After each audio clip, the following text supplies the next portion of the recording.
Welcome to the Slop Temple. We pray this video helps. You start by signing into your Google account and turning on location and camera permissions. This gives Maps the data it needs. Once done, set your device's location mode to high accuracy so GPS locks quickly. Then open the Google Maps app and tap the blue dot for your location, or go to the menu and choose Location Sharing. This immediately places you on the live map and prepares the app to show real-time position and nearby activity. Next, activate the specific live features you need. For walking, tap Live View to get AR arrows and distance markers overlaid on camera view, which reduces map reading errors.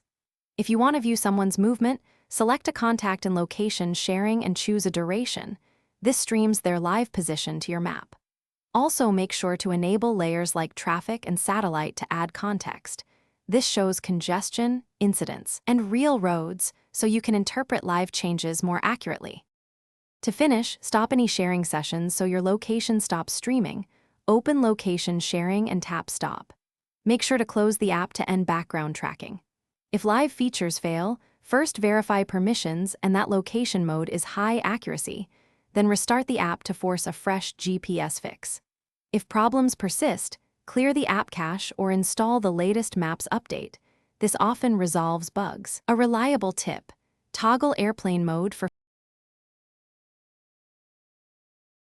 Thanks for watching. Consider subscribing if we helped you.